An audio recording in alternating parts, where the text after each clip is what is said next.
დიდი მადლობა ხალხონ მანა, ესე იგი უკვე მესამედ მაგ შესაძლებლობა თქვენთან რაღაცა მცირე მოხსენებად წავდგება.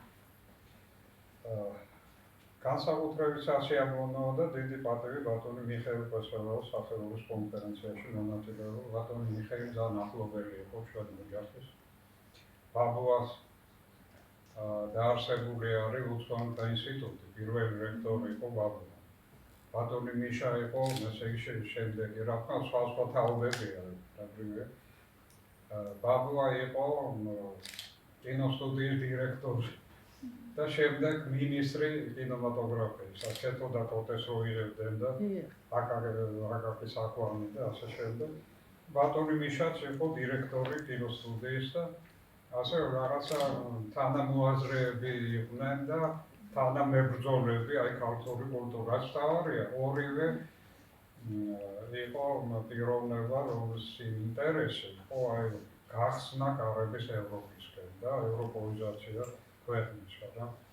ამიტომ აი ლუცვანთა ინსტიტუტი რომ ახალგაზრდობა შეესწავლა ენები, რომ შემოსული იყო ესე იგი თარგმანი ყოფილიყო რა, ლიტერატურა ევროპული, მსოფლიო. ეს ძალიან დიდი კულტურულ-ტრეგერული სამუშაო იყო, რომელიც ძალიან დასაფასებელია. და ჩვენ საქართველოში მიუხედავად იმისა, რომ ძალიან ისეთი სხვამე რუსეთის სახით, ასე ვთქვათ, ძალიან გვეძალებოდა და ზოგჯერ ძალიან იდენტობის პრობლემა ჰქონდა, ვერ გავირკვევია ჩვენ თვითონ ვინ ვართ, რა. იმიტომ რომ რუსეთი გახდა ჩვენი ნაწილი, სხვამე გახდა მეს, ასე ვთქვათ, თავარი მხარე. და აი აქ სწორედ გამოსავალი იყო აზროვნება, კულტურა, ცოცხალი დისკუსიები, რომელიც მაშინ არსებობდა საქართველოში, ამ დიდი კულტურა იყო ამის. და ერთ-ერთი ცენტრი, რომელშიც აი დღეს გრძელდება დისკუსიები და საინტერესო მოხსენებებიც კეთდება და რაღაცა ინტელექტუალურ მუშაობას, რაც არის თავარი ქვეყნისთვის, ადგილი აქვს. ეს არის აი თქვენი, ესე ვთქვათ, ორგანიზებული კონფერენციები და ეს მუშაობა, რასაც ჩვენ ერთად ვცდილობთ რაღაცა ვაკეთოთ. მიუხედავად იმისა, რომ გარშემო სრული სტაგნაცია არის და ესე იგი რაღაც რაღაცა, რაც ვიცი რა დავთქვა. ჩემი მოხსენების სათაურია ოცნების შიში, ომგამოვლილ ბავშვებთან და მისი დაძლევის გზები. ჩვენ მუშაობთ ომგამოვლილი ბავშვების ფსიქოსოციალური რეაბილიტაციის მიმართულებით 1990 წლიდან, როდესაც მხატვარ მოსეთოიძის სახლ-მუზეუმში დავაარსეთ ხელოვნების პირველი საკვირაო სკოლა და არტ-თერაპიის პროგრამა ცხინვალის რეგიონიდან დევნილი ბავშვებისათვის. 1994 წლიდან დაგვემატენ აფხაზეთიდან იძულებით გადაადგილებული ბავშვები. სწორედ ამ პერიოდში მოსეთოიძის სახლ-მუზეუმში ბავშვებთან ჩვენი შეხვედრების პარალელურად გავაფართოვეთ მუშაობის არეალი და დავიწყეთ ჩვენი არტ-სესიების მოწყობა უშუალოდ იძულებით გადაადგილებულთა ოჯახების კომპაქტური განსახლების ცენტრებში, სასტუმროებში აფხაზეთი, ივერია, ამირანი, მასპინძელი და წყნეთში მეთის სკოლის ბაზაზე.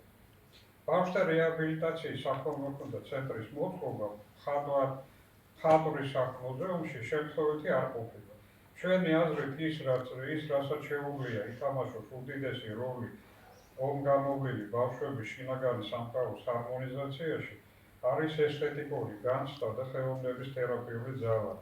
ამ აზრის მართებულებაში დაგვართმუმა ბავშვებთან გატარებულმა ასეულობით საათის გამოცდილებამ და თავად ბავშვების შემოქმედებამ. ფსიქოლოგიური ტრავმები, რომელიც გადატანილი აქვთ ომგამოვლილ ბავშვებს, ხანგრძლივი დროის გასვლის შემდეგ ხდებიან პოსტტრავმული სტრესული სინდრომის ჩამოყალიბების მიზეზი. როდესაც ბუნებრივი ფობიკური მეხსიერება და მასთან დაკავშირებული შფოთვითი აშლილობები ხდებიან გახლეჩილი ცნობიერების დომინანტური მდგომარეობები. ამ დროს კავშირი შინაგან რესურსებთან, პოზიტიურ მეხსიერებასთან, განწყობებთან დაკარგულია. ამ კავშირის აღდგენა და პიროვნების გამხლიანება არის ფსიქოთერაპიის უმთავრესი ამოცანა. მათ საწოლს ნახავთ. მოვიყვან 6 წლის სოხუმელი გოგონას მაცაცოს ნახატის ანალიზის მაგალითს, რომელიც მან დაგვიხატა 1994 წელს სასტუმრო ამირანში ჩვენი ართ-თერაპიული სესიის დროს. მთელი ეს პროცესი მიმდინარეობდა ბავშვთა ჯგუფებში, სადაც ყველა ხატავდა იმას, რაც სურდა. შემდეგ ბავშვები კიდევდნენ სურათებს კედლებზე და ესაუბრებოდნენ მათ პერსონაჟებს.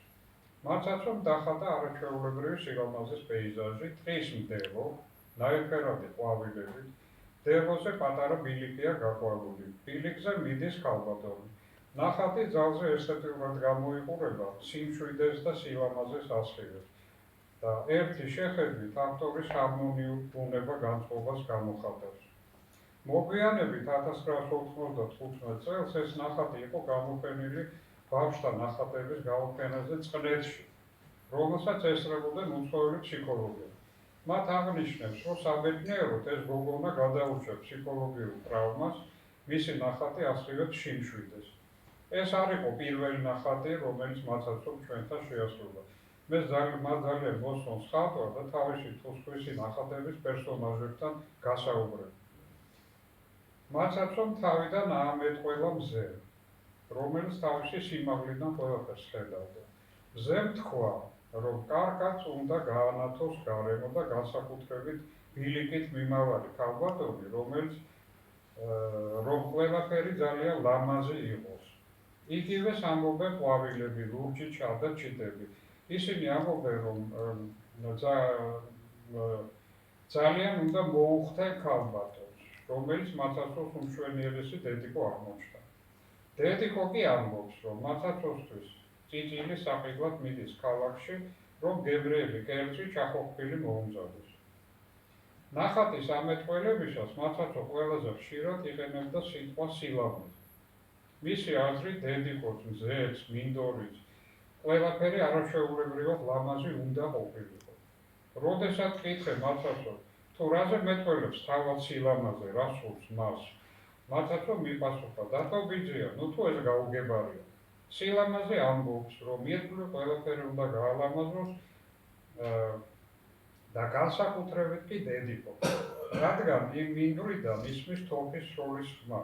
და თუ ირგვლივ ყველაფერი ლამაზი იქნება, მაშინ ვერც ერთი მსროლელი დედიკოს წინააღმდეგ ტყვის სასროლად ხელს ვერ აღმართავს და ჩემი დედიკო სახლში ცოცხალი დამებრუნდება.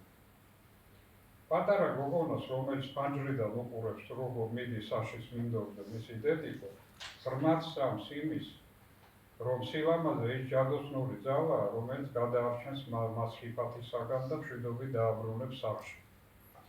ართ-თერაპიის მეთოდი, ჩვენი მეთოდი. ჩვენ ინდივიდუალურ თუ ჯგუფურ თერაპიულ სესიებს წარმართავთ ფილოსოფიური პრაქსისის კლიენტ-ცენტრირებული მეთოდოლოგია.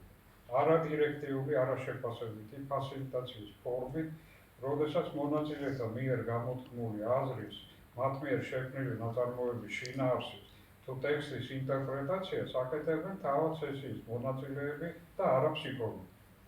ხატვითი თერაპიის ჩვენ მიერ შემუშავებულ მეთოდს დავარქვით ნახატის სუბპერსონალური დიფერენცირებული დიაგნოსტიკის და თერაპიის მეთოდი. მეთოდი გულისხმობს ნახატის ელემენტების დიფერენცირებულ დიაგნოსტიკას, პროექციული ტესტების გამოყენებით და ამეტყველებას კომუნიკაციის ენის 4 პოზიციიდან აღწერით. ეხლა ამას ვერ დავახასიათებ, ძალიან დიდ დროს მოვიტანს, სტატიაში ცოტა გავშვებ. ფსიქოლოგიის ამოცანას ბავშვების შინაგანი, ჩვეულებრივი ხედვისთვის დაფარული სამყაროს გაცნობა წარმოადგენს. ეს შესაძლებელი ხდება ართ-თერაპიის სესიებზე ბავშვების მიერ სპონტანურად შესრულებული ნახატების, პერსონაჟების ამეტყველებით. რადგანაც პიროვნების შინაგანი სამყაროს გაგებისთვის გამოსახულების ანალიზთან ერთად უპირველეს მნიშვნელობა ენიჭება სიტყვას, ტექსტს და მის ავტორისეული ინტერპრეტაციის ფორმებს.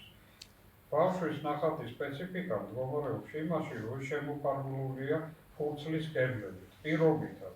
სინამდვილეში ნახატი მხოლოდ ერთი კადრია ფილმიდან, რომელიც ბავშვის შინაგან სამყაროს ხატებს აღწერს და აცოცხლებს. ნახატის ავტორი ბავშვების მიერ ამეტყველებული პერსონაჟები ადვილად ტოვებენ ნახატის ჩარჩოს და მოგზაურობაში გვეპატიჟებიან. საუბრობენ ერთმანეთთან სხვა ნახატების ავტორ ბავშვებთან. კეთილ თუ საშიშ ძალებთან, რომელიც ნახატის ჩარჩოს გარეთ ჩვენი თვალისთვის, ჩვენი თვალთა ხედვის მიღმა რჩებიან. გარდა ამისა, რომ ნახატის პერსონაჟებთან დიალოგის მეთოდი საშუალებას გვაძლევს გავაფართოვოთ კონტექსტი და გავიდეთ მისი პირობითი ჩარჩოს გარეთ, მას აქვს კიდევ ერთი მნიშვნელოვანი ასპექტი, რომელზეც მიგვანიშნა თავის მეტაფორაში მშვილდისა და მუსიკალური ინსტრუმენტის ლირის მსგავსების შესახებ ჰერაკლე და ეფესელმა, ჯერ კიდევ ჩვენ დაგვიწყალდა მე-6 საუკუნეში. ჰერაკლიტე ამბობს, ჩვენ არ გვესმის თუ როგორ ეთანხმებიან ერთმანეთს წინააღმდეგობები. ეს გავს საპირისპირო ძალების ჰარმონიას, როგორიცაა მშვილდი და ლირი. მშვილდს მოაქვს სიკვდილი და ლირს მოაქვს სიცოცხლე, მაგრამ მშვილდი და ლირი ერთსა და იმავე ღმერთს აპოლონს უჭირავს ხელთ, რადგან სიკვდილი და სიცოცხლე განუყოფელი და განურჩეველი. თუ არ გამოჰკრა მშვილდს ამ ლირის სიმებს, არ იქნება არც ისრის გათვალცნა და არც მუსიკა. მშვილდი და ლირი მსგავსი ინსტრუმენტებია. ოღონდ მშვილდი ისრის ის არც გარეთ ობიექტისკენ, ხოლო ლირზე დაკრული ჰანგები ხდებიან სუბიექტის შინაგან სამყაროში, როგორც ჰარმონიის, სიმშვიდის და სილამაზის შემომდაბი. გარე აღქმაში თუ შინაგან წარმოსახვით სამყაროში მოცემული ინტენციონალური ობიექტის აღწერა შესაძლებელი ხდება ნახატის საშუალებით. ნახატი აღქმადი ობიექტური ხილული რეალობაა, რომელიც როგორც მაცასვრის შემთხვევაში გამოხატავს მისი ფიქრების ობიექტებს, ნოემებს. ის არის შეიძლება ჩვენ ფიქრებშიც ვისროლოთ და თუ ამას კარგად გავაკეთებთ, ის უთხოდ მოხდება ინტენციონალურ ობიექტს. ჰერაკლიტეს გამონათქვამი მართებული რჩება შინაგანი წარმოსახვითი სამყაროს მიმართად, სადაც შეიძლება ისმოდეს ლირის ხმაც, რომელსაც მოაქვს სიმშვიდე. თავად ეს ხმა შეიძლება ჩვენი შინაგანი აუდიალური ყურადღების ობიექტად ვაქციოთ, მაგრამ ის განწყობა, რაც მოაქვს მუსიკის ჰანგებს, არ არის ობიექტი, ის სუბიექტის მთლიან პიროვნული მდგომარეობა. სიტყვებს შეუძლიათ მართონ ჩვენი ყურადღება, მიგვანიშნა როგორც გარე ობიექტურ რეალობაზე, ისა შინაგანი უხილავი სამყაროს მოდუსებზე. მეტიც, ენა შესწევს ძალა გაერთიანოს ეს ორი წინააღმდეგობრივი მხარე ერთიან ენობრივ სიტუაციაში, სადაც დიმიტრი უსნაძის თქმით ობიექტი და სუბიექტი, გარეგანი და შინაგანი ერთიანი განწყობით შეკრული ტექსტის ლოგიკურ მხარეებად მოიაზრებიან. მაცოს ნახატში ყველა ელემენტი თუ პერსონა ობიექტური მოცემულობაა, რომელიც სიტყვებით არსებითი სახელებით, ზნებით აღიწერება. დევო, ყვავილები, დედა, რომელიც მიდის ბილიკზე, ლურჯი ცა და მზე, რომელიც თავის სიმაღლიდან ყველაფერს ხედავს, მათ შორის მსროლელებს, რომლებიც ნახატის ჩარჩოს მიღმა არიან ჩასაფრებულები. ნახატის სუპერსონები ყველანი მეტყველებენ და ამბობენ ერთსა და იმავე ძალიან მნიშვნელოვან მაგიურ სიტყვას სილამაზე. სიტყვა სილამაზე ნომინალიზაცია, რომელიც არ მიანიშნებს არც ერთ ობიექტს. სილამაზე ნახატში თითქოს ყველგანაა და ამავდროულად არსად. ჩვენი აზრით ნომინალიზაციები არ წარმოადგენენ სიტყვებს დაკარგული ინფორმაცია, როგორც ეს ესმით ხშირად ნეიროლინგვისტებს. ისინი საერთოდ არ აღნიშნავენ ობიექტურ რეალობას, არამედ სუბიექტის მდგომარეობას, მის მთლიან პიროვნულ მოდუსებს, განწყობებს. განწყობები არაფენომენალური ველის, არამედ ფუნდამენტალური ონტოლოგიის კატეგორიას მიეკუთვნებიან, წარმოადგენენ ყოველფერების ექსისტენციალებს. ჩვენი დაკვირვებით პოსტტრავმატული აშლილობები უპირველესად ყოვლისა ხასიათდებიან პიროვნული მთლიანობის რღვევით, როდესაც იხარგება კავშირი შინაგან პოზიტიურ გამოცდილებას და პიროვნების გამამთლიანებელ სულიერ რესურსებთან, განწყობებთან, რომელსაც ინახავს ჩვენი ნევროლოგია და რომელთა აქტუალიზაცია გამამთლიანებელი თერაპიის უმთავრეს ამოცანად ვესახება. სილამაზის ექსტატიკური გამცდა სწორედ ასეთი მთლიან პიროვნული მდგომარეობაა. განწყობა, რომელიც არ უტოვებს ადგილს გახლეჩილი ცნობიერის ფენომენებს, შფოთვით მდგომარეობებს. სწორედ ამაში მდგომარეობს სილამაზის თერაპიული ბუნება, ის ამთლიანებს პიროვნებას. ზემოხსენებული საერთაშორისო სემინარზე, რომელიც მოსეთოიძის სახლ-მუზეუმში ტარდებოდა, კანადელმა ქალბატონმა ფსიქოლოგმა გამოთქვა თვალსაზრისი, რომ მაცოს ნახატის უშფოთველი ხასიათი შესაძლოა ფსიქოლოგიური დაცვის მექანიზმის მოქმედებით აიხსნას. ჩვენი აზრით, მაცაცოს და სხვა ანალოგიურ შემთხვევებში საქმე გვაქვს არაიმდენად ფსიქოლოგიური დაცვის მექანიზმის გაუცნობიერებელ მოქმედებასთან, რომელიც ნეგატიურია თავისი ბუნებით, გამდევნის ცნობიერებიდან საშიშ განცდებს. რამდენადაც სულიერი რესურსების გამოყენების პოზიტიურ უნართან, რომელიც შინაგანად ანთიადებს და აძლიერებს პიროვნებას. მსროლელები რჩებიან ნახატის ჩარჩოს მიღმა არაფსიქოლოგიური დაცვის მექანიზმის მოქმედების გამო, ისინი ხომ მუდამ რჩებიან ნახატის ავტორის და მისი სუბპერსონების მზე, წააჩიტები ყურადღების ველში. არამედ იმიტომ, რომ ნახატის ფარგლებში მათი მოქმედებით დაიკარგება სილამაზე, ბუნების და ადამიანის ჰარმონია, სიმშვიდე და მაშინ ვეღარაფერი აღუდგება წინ აგრესიულ იმპულსს, უცნაობის გამოვლინებებს, რომლის მომსწრეც არიან მომგანოვლინი ბავშვები. ესთეტური განცდის უნარი უდიდესი რესურსია ფსიქოლოგიური წონასწორობის შესანარჩუნებლად. სილამაზე, რომელიც მაცოს სულიერი მდგომარეობაა, მისი განწყობა გადაარჩინა ის ფსიქოლოგიური ტრავმისგან. ეს არის გასაოცარი მაგალითი ბავშვის შინაგან სამყაროში ესთეტური და ეთიკური საწყისების ჰარმონიული მთლიანობის, რომელსაც ქმნის თავად 6 წლის ოხუმელი გოგონა ჩვენი ართ-თერაპიული სესიების განმავლობაში. შორენას შემთხვევა. მოვიყვან სულიერი პოზიტიური რესურსის შფოთვისაგან განპოვების კიდევ ერთ შემთხვევას. ცხინვალის რაიონიდან დევნილი 11 წლის გოგონას მაგალითს. ყველა თავის ნახატში შორენა მუდამ ხატავდა თავის სოფელს. ერთხელ გოგონა დავპატიჟეთ აფხაზეთიდან დევნილი ბავშვების ჯგუფში, რომლებიც სულ ზღვას ხატავდნენ. მანაც მიბაძვით დაიწყო ზღვის ხატვა, მაგრამ არ მიიყვანა ბოლომდე. დაამთავრებელი ნახატი გვერდზე გადადო და დაუბრუნდა თავისი სოფლის ხატვას. ისეთის, როგორც ის იყო უმამრთე, ხანძრებისა და ნანგრევების გარეშე. შორენას მშობლიური სოფლის კოგნიტური ხატი წარმოადგენდა ოაზის დანგრეულ სამყაროში. მის ნახატებში ეს ოაზისი დაცული იყო ულამაზესი მთებით, დინარით, ტყით. ხატვის დროს შორენა შინაგანად გარდაესახებოდა, მშვიდდებოდა და შეეძლო საათობით ეხატა თავის სოფელი, რომელიც რეალურად აღარ არსებობდა. მშობლიური სახლი, ბუნების იდეა და ულამაზესი პეიზაჟები, რომლებიცაც სათუთად ინახავს ბავშვის მეხსიერება და მისთვის წარმოადგენენ სულიერ ენერგიის უშხენ წყაროს. ოცნების შიში. თერაპიული სესიების დროს ჩვენ მომგანოვლილ ბავშვებთან ერთად ხშირად მოგზაურობთ ერთმანეთის სიზმრებსა და ოცნებებში და მერე ერთად ვცდილობთ მათ ანალიზს. სესიები მიმდინარეობდნენ წნეთის სკოლაში 1995 წლის მაისში. მოვიდან ერთი სესიის აუდიო ჩანაწერის 2 მცირე ფრაგმენტს. ირინა 15 წლის სოხუმელი გოგონა.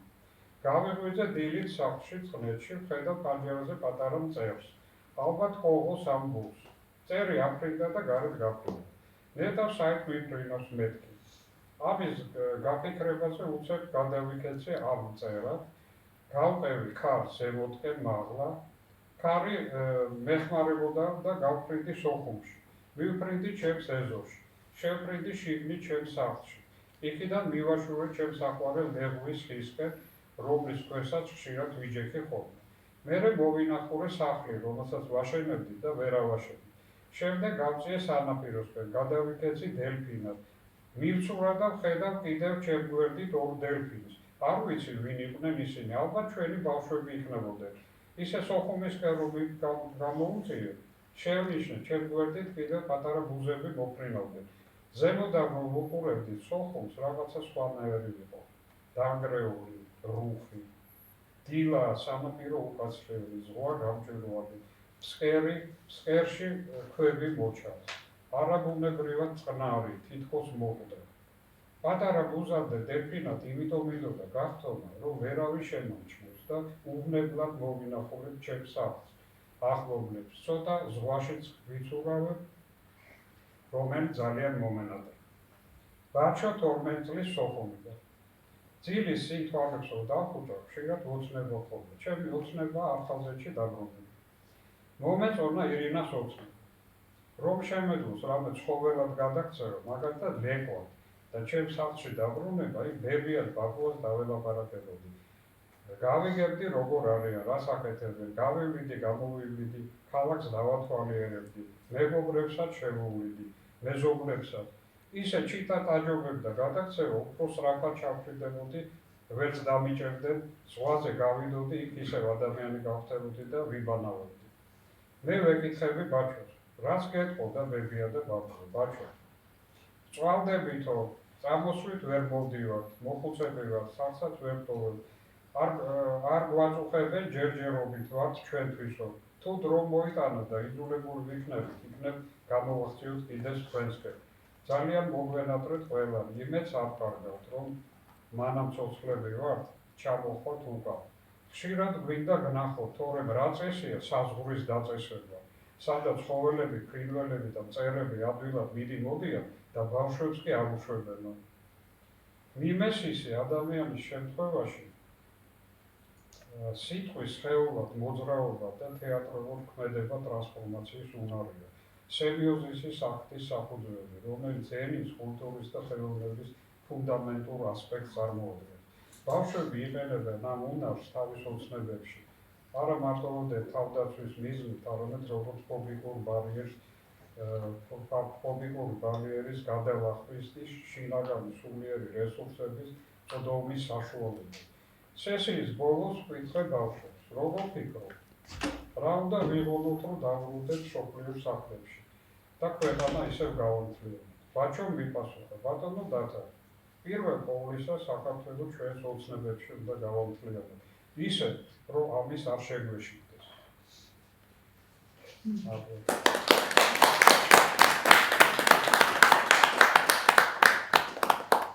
მადლობა ბატონო დავით.